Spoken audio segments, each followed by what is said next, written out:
All right, you're live. Good evening and welcome to the regularly scheduled infrastructure committee meeting. It is Monday, May 19th. It is 6 o'clock. We have members around the table. Councilor Fish, Councilor Fournier, Councilor Leonard. I am Chair, Councilor Dean. We are joined by Aaron Hootery and the director, Michael Carroll, Executive Director. Executive Director of the Municipal Waste Hub. First up is the update on the Hamden Waste Facility and Municipal Waste Hub. Excellent. Aaron Hootery, Public Works Director. Wanted to give a quick update. We did have a tour earlier. I think Councilor Fournier was the only one was able to make it, but it was a great tour of the facility. It gave him an opportunity to see what we're doing over in Hamden, but I wanted to give the entire group an update. So Executive Director of Waste Municipal Waste Hub, Michael, I'm sorry to call him Mike. Michael Carroll is joining us this evening. I'll give a quick overview. Some of it'll be a rehash of things we've discussed before, but at the end, we'll kind of open it up for questions and see what you have for us. So the MRC Municipal Review Committee officially changed their name to Municipal Waste Hub on April 2nd. And the rebrand really was meant to, a lot of people had questions about where MRC came from, why it was called MRC. It really didn't make a lot of sense. So we wanted a name that more closely reflected that hub and spoke model that the state talks about and the services that we provide. So MRC or Municipal Waste Hub is acting as that hub, that central resource for waste management for 115 communities, which are the spokes that are sending that waste in. And again, that's 115 communities across the state. It's about 200,000 people that those communities represent. Bangor contributes about 25% of the total annual waste to Municipal Waste Hub. There were some questions about how much our town's contributing, how much specifically is Bangor contributing to the reopening of the facility in Hamden. All we pay is for our waste to be disposed, and that is at a lower than market rate because we've joined together with the other 115 communities to be able to leverage that volume and pay less than what market rates are for that disposal. So in Hamden, we partnered with Innovative Resource Recovery to reopen the facility. It's a 90%, 10% ownership partnership in a company called Municipal Waste Solutions, MWS. So there's an awful lot of acronyms flowing around. So they're using that former Fiber Right facility, the material recovery, right? Material recovery facility, the MRF end of it, the front end of it, where the waste comes in and first starts to get sorted, is really staying largely intact. The stuff that is there, the equipment that is there, and there's been a considerable investment in equipment, is going to stay there, but it's going to be upgraded to more efficiently pull the material out. Trash comes in, we call it a dirty MRF because people aren't sorting their recyclables. It's coming in a trash bag, it's going to get shredded, opened up, and then the material goes through multiple sorters, and it's the ones that you see that have a little puff of air to blow this thing because it detects that that's that type of recyclable, and there's sieves and screens and there's wheels, and it's really an impressive operation to see up and running. So those recyclable and saleable commodities get pulled out. Then organics will get pulled out. The organics are going to an anaerobic digester, which we have a really small anaerobic digester in place now from the Fiber Right facility, but we have on order some really big plug digesters, which will, they're actually made to handle, I think, wood chips, right? Originally were designed, but a lot of facilities around the world are using them to recycle organic waste from municipal waste. So that organic waste will be fed into there, create natural gas, and that's renewable natural gas is the same thing as the natural gas that you pull out of the earth. So we're displacing fossil fuels with a renewable fuel. And I think last time I was here, I might have mentioned that it'd be very easy for us to purchase trucks at no additional cost and have our plow trucks running on gas created from our own waste, which I just think is kind of a neat closure of that loop. And it also is gonna help all 115 member communities to comply with the state's goal of 50% recycling. And we really hope to exceed that, but not a whole lot of communities, if any, are hitting the 50% goal at this point, so we just want to get there to begin with. So we have started accepting waste. You probably saw it in the papers. We had some news crews out there, and it's exciting because it's actually waste on the floor of a waste facility again, which after being dormant for so long is kind of frustrating. But I shouldn't say a lot, almost all that waste is still going to landfill at this point. The waste comes in, we're doing waste characterization studies, and it's hard to really understand why. You need to figure out what waste is coming in from what communities, but Mike and I just had a conversation last week where Bangor, with side load trucks and 96-gallon containers, all of a sudden is sending in a lot of tires. You wouldn't even think they'd fit in the 96-gallon containers, but they tested it and they do. And Mike said, no, that's got to be coming out of a front load or rear load. No, they're coming out of the side load trucks. So the machines can't process tires. That's something that needs to be processed differently. And we look at that as unacceptable waste, just like someone throwing a couch in the back of a rear load. So this process really is valuable in that we can do that. And I'm reaching out to David to do some social media work just to say, hey, this really is unacceptable, and it slows up the works. And it's also great to have waste on the floor, because as we put in each of those new optical sorters, get tested out, because we have the waste right there to see if they're working properly and whether they need to be adjusted. We anticipate that all waste from all 115 communities will be running through by fourth quarter of 2025. And then the large digesters, those big plug digesters coming from Italy, or we order them from Germany. I can't remember. There's a few different places. In Europe anyways. Those will be in early 2026, and we'll be digesting organic materials by mid 2026. Again, the reopening of the facility is being funded by private funds, private investment through Innovative Resource Recovery. They're doing a lot more to try to support the success of this. I mean, they've brought in how many trucks and trailers? They're bringing in 15 trucks and almost 30 trailers. Yeah, so that supports a more efficient movement of waste around the state and being able to process it through that facility. The city of Bangor pays for trash collection. It's kind of a two-piece. We pay for trash collection. That went out to competitive bid. I think we were one of the, if not the first, one of the very early adopters of side load.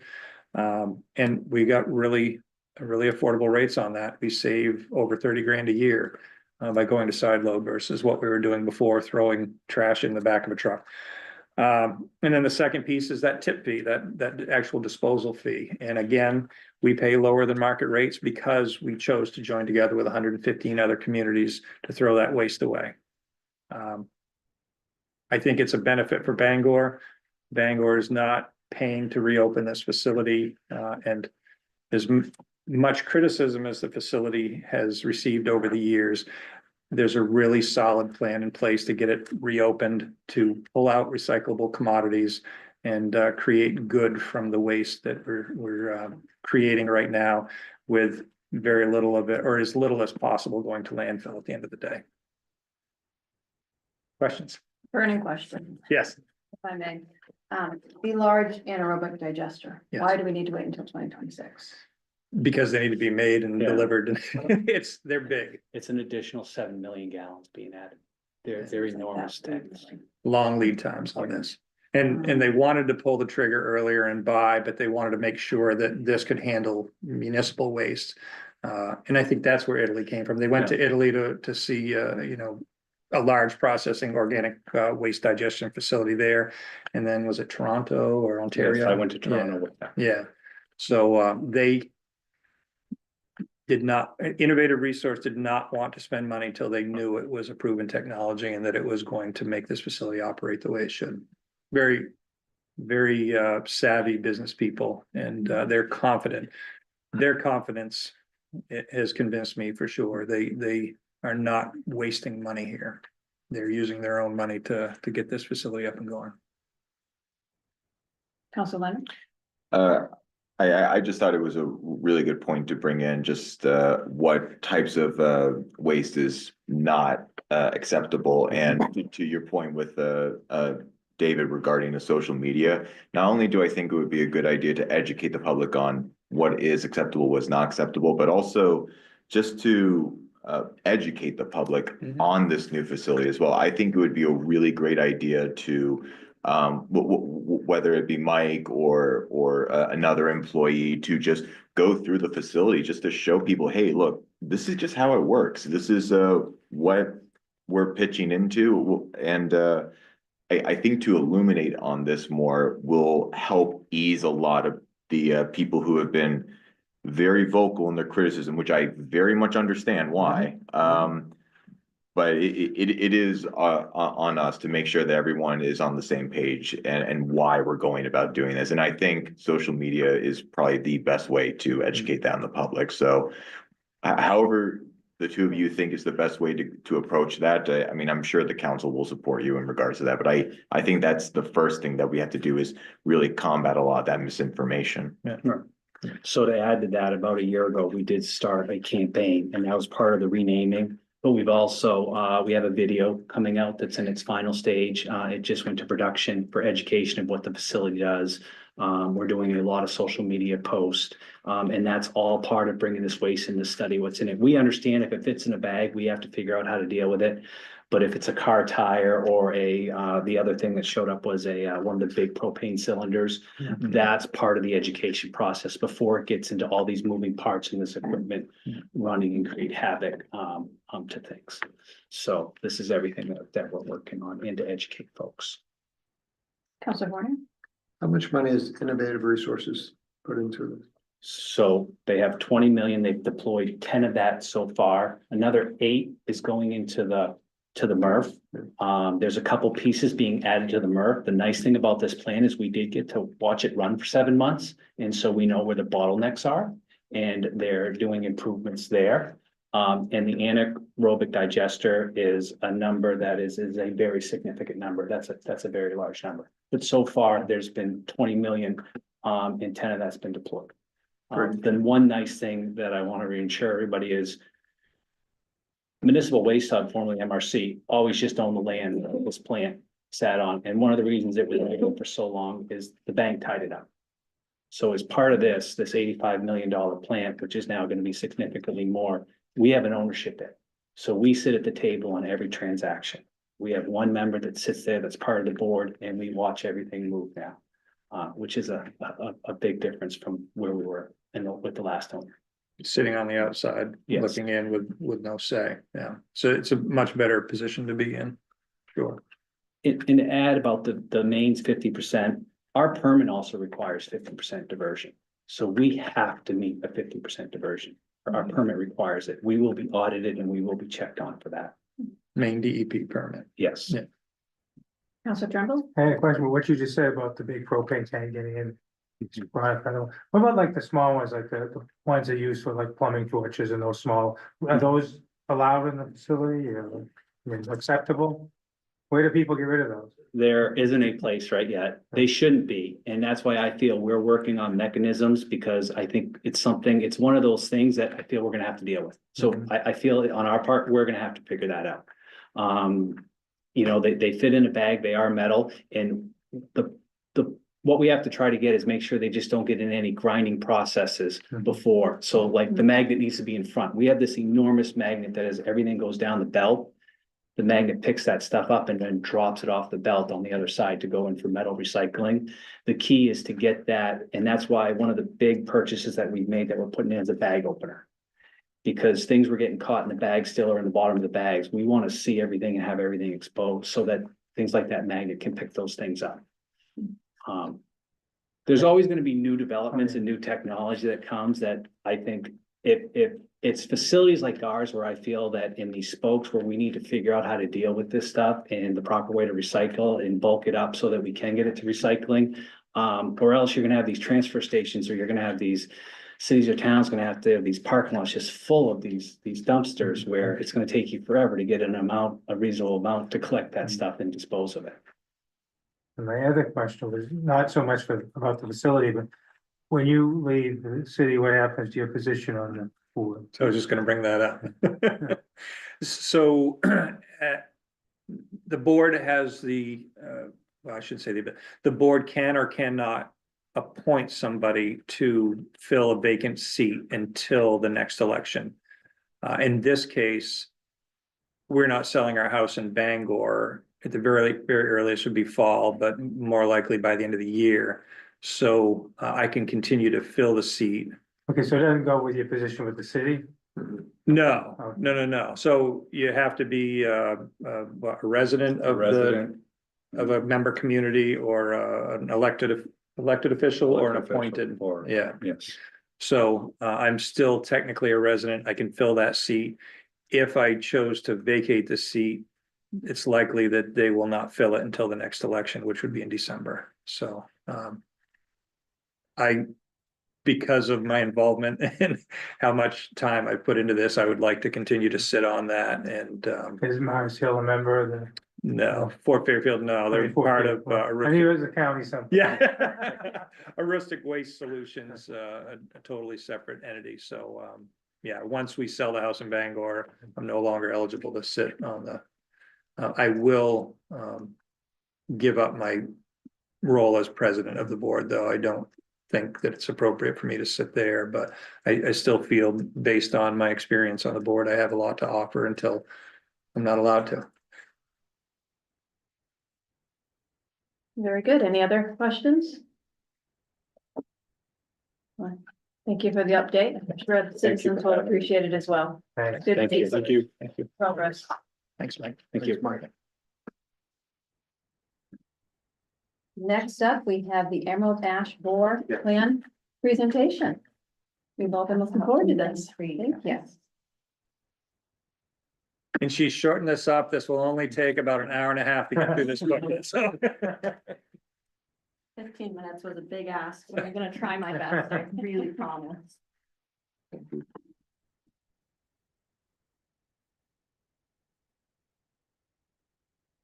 Joining us today is Sophia Cameron from the University of Maine, or at least up until recently, University of Maine, and Ben Aruda, the city forester for the forestry division of the Public Works Department. So just a little bit of a recap. Last fall maybe, so I don't know if all of you have heard this before, but again, I might repeat myself.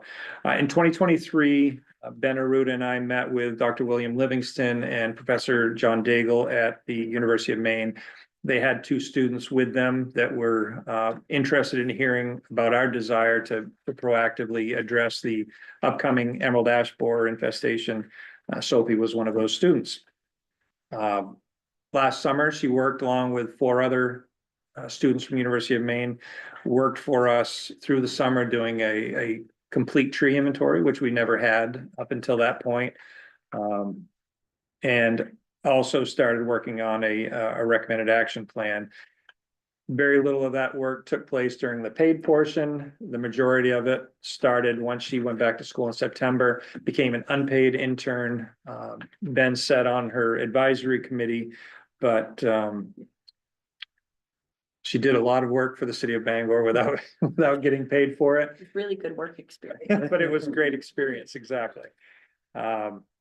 So the infrastructure committee is getting the first look at this emerald ash borer plan. She did a 30-minute presentation 2 Fridays ago to her advisory committee, plus some other people that were invited.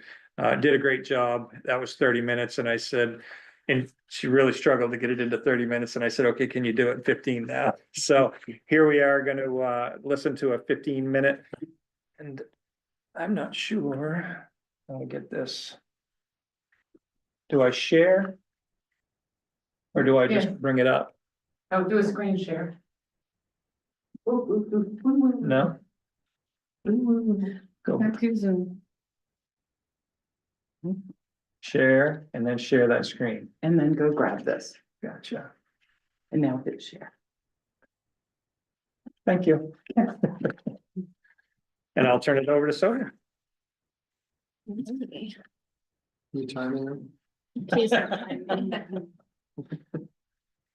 All right, well, thank you guys so much for having me back. It's been a little while since I was last here. In that amount of time, I think it's been almost a year, I have successfully completed the writing of the Emerald Ash Borer Response Plan, within which are the recommended actions for the city in dealing with the Emerald Ash Borer issue.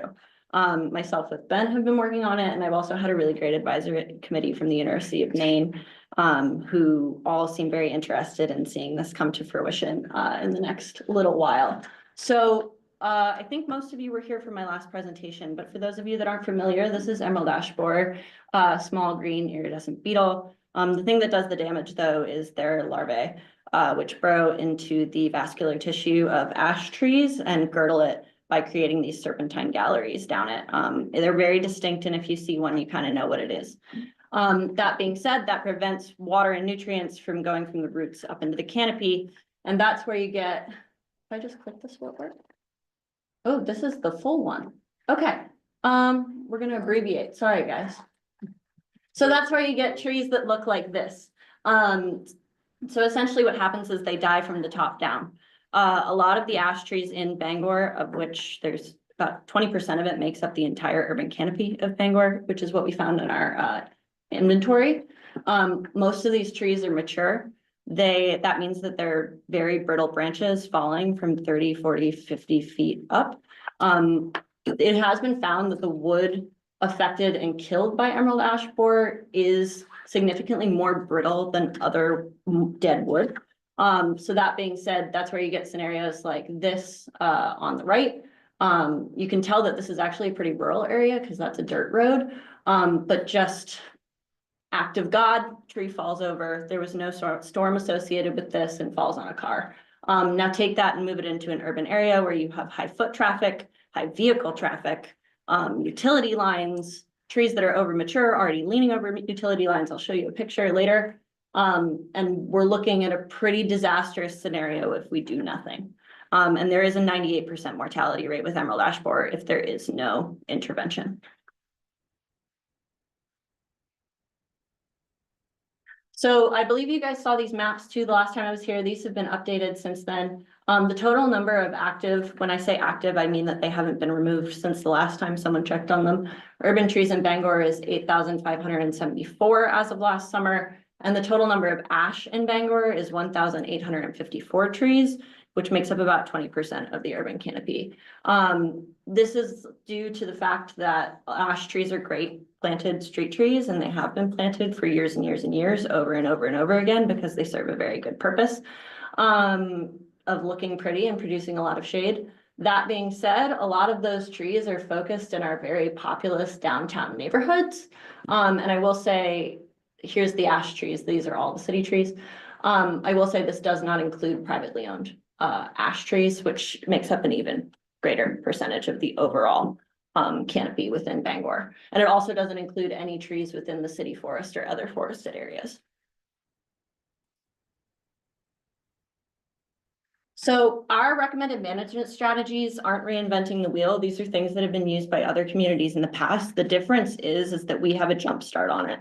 Emerald ash borer has not been detected in Bangor yet. It has been detected in Herman, which is our western border, in 2023. Everything we have done so far has been preemptive. We anticipate finding it fairly soon. There's not much you can do to prevent it from moving into the area, especially because the spread is promoted by firewood movement. And we're about to enter high season recreation tourism. And we have 95 going right through the city. So that being said, we can't keep it from getting here, but we can plan for it to get here. First would be chemical treatment using an insecticide with the product emamectin benzoate in it. It's been found to be incredibly effective at controlling emerald ash borer, even dare I say curing trees should they already be infested at low levels. We also have looked and identified trees that need to be preemptively removed because they currently pose a threat to the public and would become even more dangerous should they become infested. So we can get a jump start on those ahead of an infestation. And then additionally, because we get so many wonderful benefits from our urban trees and we stand to lose 20% of them, we want to make sure that any trees that are removed are being replaced. And then additionally, because it would greatly benefit Bangor to have a robust urban canopy, increasing the canopy coverage across the next several years. And additionally, so that we don't run into the same issue again, because we've done it twice now, once with the elm trees, which died of Dutch elm, and then we replaced all of those with ash trees, which are now dying of emerald ash borer. We want to make sure we're improving species diversity across the city, so we don't get another big chunk of the same species of tree. Additionally, we want to continue to monitor the trees that we are managing, as well as monitoring for the arrival of emerald ash borer in the city. So that can be go time. And then additionally, we want a really robust public education and outreach program around this. It's very scary, speaking from experience, when a bunch of trees start dying and you don't know why. And we want to make sure the public is on board with everything that we're doing, which is why I'm here talking to you guys.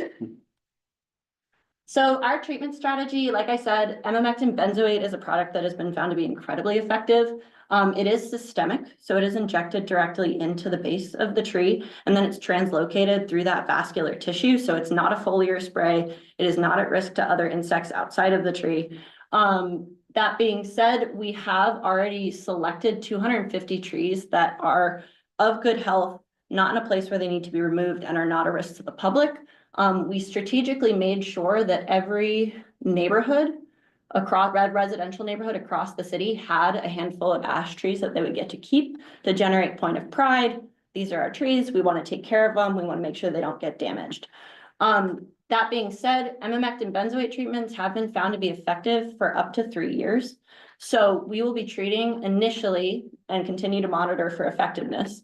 We will be treating on a 3-year treatment cycle. So the idea is we treat the trees on the western side of the Kenduskeag closest to Herman, where we know there's an infestation, first this spring, hopefully within the next 2 to 3 weeks. And then we move eastward across the river in year 2 and year 3. And then because the killing front of emerald ash borer can last for up to 10 years, we want to make sure these trees are covered for that entire period of time. So we will do 9 total years of treatment initially and then reassess at the end of that. So is there one treatment a year? Or- It's 1 treatment every 3 years per tree. Yes, thank you for clarifying. The other piece of this was we found a lot of very highly hazardous trees. This one I find comical just because it's leaning towards a child's playground.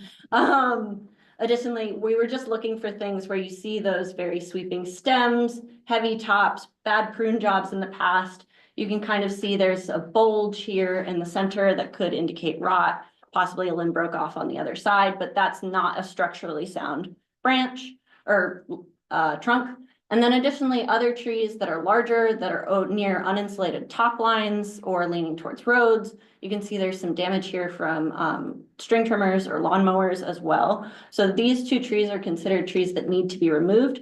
Once we identified those trees, actually, since this is the full version, I have it. Once we identified these trees, we put them through this flow chart to bin them into risk groups. So group 1 would be a tree that's incredibly risky and needs to be removed within the next year. And group 4 would be trees that could wait 4 to 5 years, unless their status becomes more dangerous.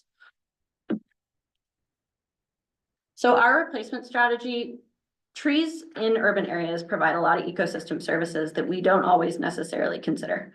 I believe I've spoken to you all about this previously. That being said, we were able to assign actual monetary value to those services, which I'll talk about next. But the other part of this is we want to make sure we're planting the right tree in the right place. So we don't want to end up in more scenarios where we're putting trees that are too big under power lines. We need to take them down or they become more dangerous. So that is the other part that Ben will be in charge of. So we did a cost benefit analysis for this because I wanted to give you guys a good financial picture. I think that reaches people a lot easier. That being said, we did discount these values across certain time periods that were appropriate for those management strategies to have it be more effective. And everything at this time is an estimate, as all budgets and financial things are. So for the 250 selected treatment trees, we discounted by 5% over that 9-year total treatment cycle that I mentioned. And we found, and we used a value from Kovacs et al., which is a very well-cited study from 2010 that looked at the value of ash trees across the United States in urban areas. And we found that the total for all 250 of those trees across that 9-year period discounted at 5%. The total benefit they provide to Bangor is $461,000, which is $1,846 per tree. And then additionally, we wanted to determine what the cost of treating those trees would be. And that was a total of $26,000 or $107 per tree. And then we also wanted to calculate how much it would be to remove and replace these trees to make sure that treating was the most cost-effective strategy.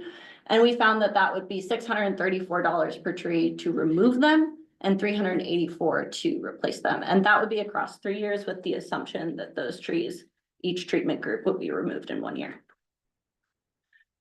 So to just summarize this, it obviously costs a lot less to treat those trees over 9 years than it costs to remove and replace them. If they're chemically treated, you preserve that yearly benefit, whereas if you took them down, you would forfeit it. And then you also avoid the cost of possible property damage and public safety risk should you do nothing, which we weren't able to easily quantify at this time, but we assume it would be more than $107. And then additionally, you would avoid the additional cost because it would get more expensive the longer you waited to take them down because you have to hire a contractor and contractors will charge more if the tree is harder to take down. So we also identified 436 trees that have to be removed, kind of non-negotiable. They'll come down anyway, but this is a good impetus to deal with it now. So we didn't calculate the benefits for those trees and we also didn't calculate the cost of treating. But because we had such up-to-date information from the inventory last summer, we were able to basically identify which of these trees will have to be removed by a contractor and which will be able to be removed by Ben and his crew, which is how I refer to it as in-house. So 124 trees removed by a contractor will cost across the 4-year, because I assumed one group removed per year, the 4-year period will cost over $1,000, and then the per tree cost for 312 trees that'll be removed by Ben and his crew is $572. And while this isn't necessarily an apples to apples comparison, and those trees can't be removed by Ben for a lot of reasons, I think this does highlight how much more cost effective it is to have in-house arborists doing this work. So again, not optional. But the benefit that you get from this, because in cost benefit analysis, avoided costs are considered benefits, is that you avoid the cost of property damage and public safety risk, and then you also avoid that extra expenditure should you need a contractor to take down trees. So what do we, I'm missing something here. That's okay. So we have about over 1,000 extra trees that we don't currently have a plan for. We have the 436 that we're taking down, the 250 that we're treating. That leaves a very large chunk of trees that just don't have a plan at this time. And we wanted to do the same thing as we did for the treatment trees to kind of assess what would be the best course of action in terms of money. And we did the same thing except across a standard 10 years just to make it a little easier for everyone to understand. And across 10 years, those a little over 1,000, I think it's 1,168 trees will produce over $7 million in benefits for the city. Which is over $6,000 per tree, and it will only cost $31 per tree to treat them. Whereas it would cost $498 to remove them per tree and $327 to replace them. So. Yeah, this is the whole thing. Sorry, guys, this is the wrong presentation. This is our recommendation summary. The other part of this that didn't make it in here, because this was my thesis defense and not the presentation that you guys are supposed to see. The other part of it that wasn't in here is I then did a benefit cost ratio, which if anyone's familiar with it, the idea is it's from 0 upwards. And if you hit 0, it's just not good and you shouldn't financially do it. And if it's below 1, if you're at 1, it's break even. And then anything above 1 is just financially wise and a good decision. So for the 250 treatment trees, I believe the cost benefit ratio was 17. And then for the trees that currently don't have a plan, those 1,000 trees, the cost benefit ratio was like 194. So just to put into perspective. These are recommendations, but I think I'm already over time, so I'm not gonna read through them. They're also summarized at the end of this plan, which I encourage you all to review at your leisure. And then I think we're also gonna do a full presentation with the tree board, Mhm. who will then make an official recommendation to all of you. So if you would like to come be a part of that kind of bigger discussion about this, please feel free. Yeah, thank you to Ben and Aaron for all of their help with this. As well as my committee members, the professors at UMaine, and then the other interns from last summer. Folks at MFS who have been super supportive and are very happy with how this has turned out. And then also the folks at the Ash Protection Collaboration across Wabanakik, who we've worked really closely with to make sure that we're being culturally sensitive in this issue. And then also all the folks that work in the forestry division. So, Well, thank you, Sophie. yeah, totally. Anyone have any questions for Sophie or for Aaron regarding the Emerald Ash Borer? Well, just a question about the value you assign to the trees, like what kind of things go into calculating what the. Oh, yes, what you the value weren't in benefit you the, get? you weren't here the last time. I have a little infographic. So there's a lot of things that you can monetarily assign to. I think for that particular paper, they were looking at decreased energy use costs for heating and cooling. They were looking at stormwater infrastructure management, because ash trees in particular are super flood resistant and they take up a lot of water. So they keep a lot of the water out of our sewer systems. And then they were also using, I think, some medical record stuff about, I would have to pull up the exact paper. They were looking at the avoided costs of needing to go to the hospital for obesity and cardiac related diseases. Because when it's nicer to run outside, you run outside more. Not a question, just a comment. This is far more hopeful than the last presentation. Yeah. It's coming and I we know, can't stop it. I know. It's great to see we have a plan in place. It's not gonna be nearly as expensive as I was imagining. And we actually have a solution that can help us Yeah. keep the trees Yeah. that we do have healthy and viable for a long time. So, I think the big point, the big take home point that we want to make is that it is super viable to treat trees and keep ash in the canopy for at least now. And then additionally, the fact that since we acted so early, we have this chance and we need to keep acting early. And like delaying or pushing off, which I think is what a lot of towns do, is they think, let's just hold off until things get really bad, actually makes it more expensive. A lot more expensive and dangerous, and that's Yeah. the biggest thing that watching some of these presentations that I've watched on ash. As they become brittle, they blonde and they, they stop leafing out. They actually can collapse under their own weight on just a windless sunny day and create such a risk and there's liability for the city, but just houses and another piece of this, which she didn't get into, is trying to develop a plan for residents to come together. So I'm researching opportunities, how we can help residents treat their own trees. But even if not, I think neighborhoods can join together and proactively hire a pesticide applicator and get a lower rate just by, virtue of having a lot of trees closer together. I think the gardens is right full of ash trees. You know what I mean? There's just a lot of ash trees there. So, All planted like a foot back from the public right yeah, away. so they're all on private property and the city won't go in and treat those. You know what I mean? That sets a precedent that we really can't do. So, there's going to be a lot of public outreach and education on this. Our plan is already to treat the first 80 trees. That's within our budget to do that this year.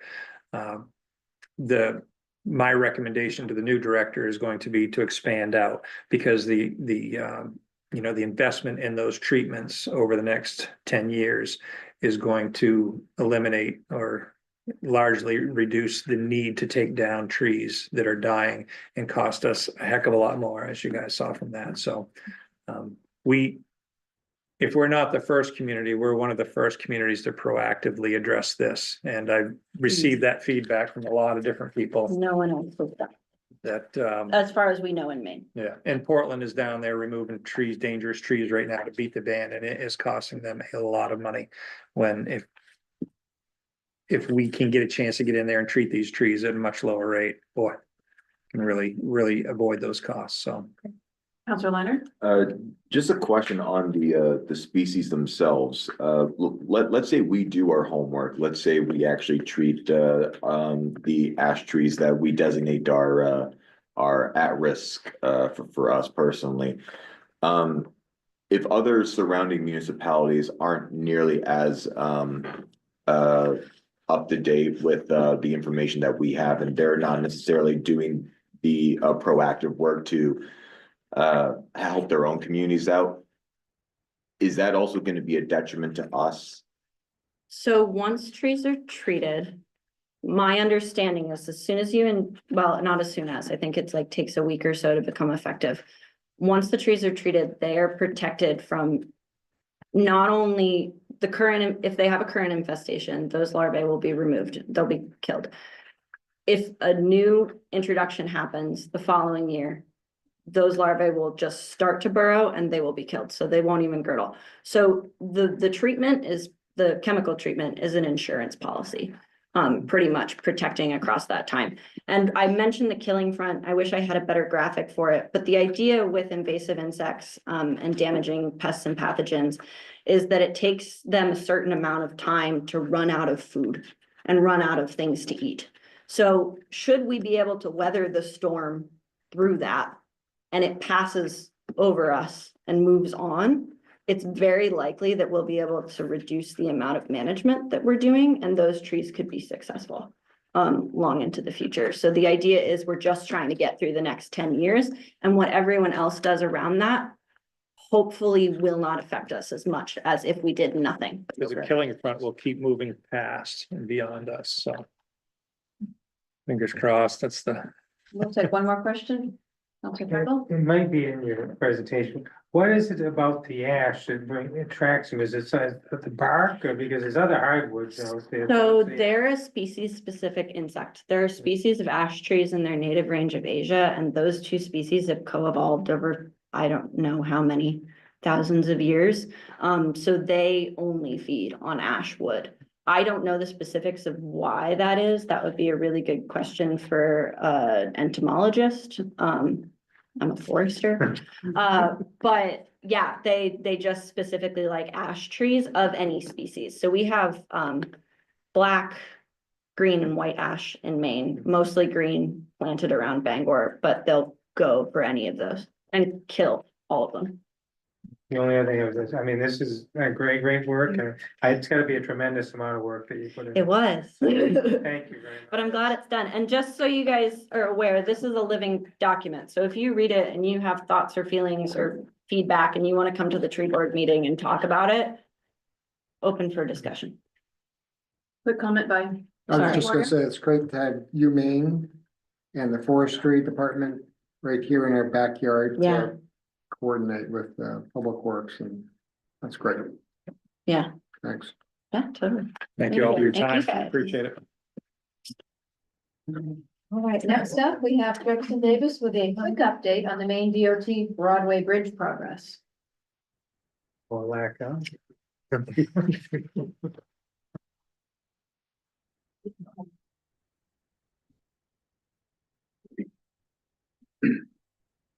So Broadway Bridge replacement, just a quick update. There were some questions on the schedule and now things are progressing. Sorry, I'm Jeff Davis, Director of Engineering, I always forget that.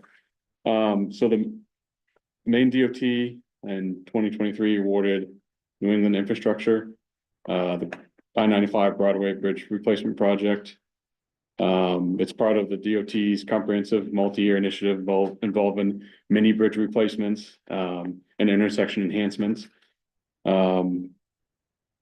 It is scheduled to be completed in late 2026. The initial stage focused on constructing a temporary bridge on the west side of the existing southbound lane. NEI relocated that southbound traffic to the temporary bridge, moved northbound traffic to the old southbound bridge, and then demolished the existing northbound bridge. Right now, they're currently building the new northbound bridge. And once that's completed, northbound traffic will transition to that structure. The existing southbound bridge will be demolished and replaced. And once that's done, then we remove the temporary bridge and open things up. Also, as part of this project, some intersection improvements, which the city started.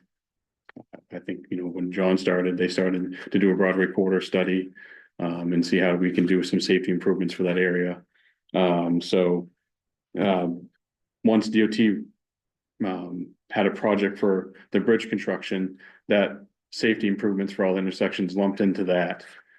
So we don't manage that anymore. That's all DOT, but we do, we are in contact with DOT and the contractor. I get progress meeting updates regularly on that, and I can certainly update you guys more. I haven't brought anything for quite a while, but as some of those intersections are going to be Broadway and Alden, and also Broadway and Earl and at Central Street.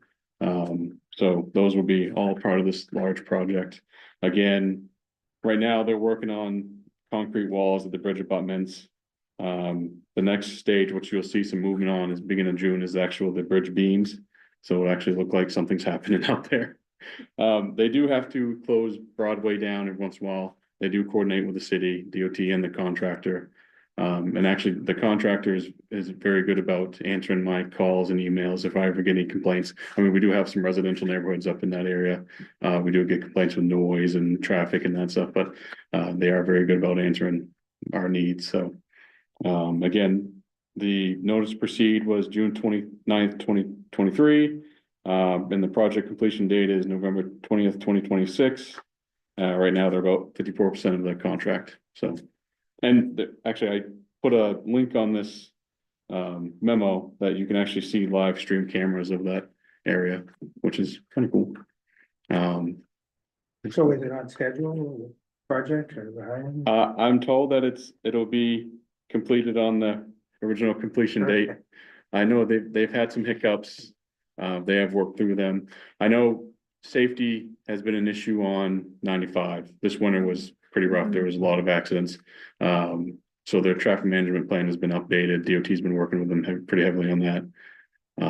So I think we should see a decrease in some of the accidents out there. Well, personally, I don't think the state police have really done much enforcing the speed limits in that, because I mean, people are not really following the speed limits. Yeah. Especially if you're going southbound, that's a very tricky exit now on Broadway if you're going southbound. Yeah. So, and I don't think they're enforcing people are going 65, 70, but it's supposed to be 50, and it's still dangerous at 50 out there. Yeah, I have noticed that too. I've never seen a state police pull anybody over. No, I don't think I have. No. either. But that is something we can follow up with DOT. Right. As part of this project moves forward, or as this project moves forward, DOT has a significant investment on all of our bridges. So Stillwater Avenue, Canduskeg, which I think I've brought to you, Hogan Road, the Divergent Diamond, and then now Chase Road. So that's all going to be between now and 2029, 2030. So as I move forward and have updates, I'll bring that to you folks. But yeah, every bridge is going to be touched here pretty soon. So I mean, it's good, but it's also bad because it's just a lot of coordination and a lot of work, but it'll be good for us in the long run. So that's all I had. I would like to say thank you to Aaron. I know he's not at the table anymore, but I think this is his last infrastructure meeting. But he's been pretty vital to the city of Bangor since he's been here. He's made some tremendous changes in public works, has been a very big help to me in this past year when John moved on. So I'm pretty sad to see him go, but that change happens and we have to move forward.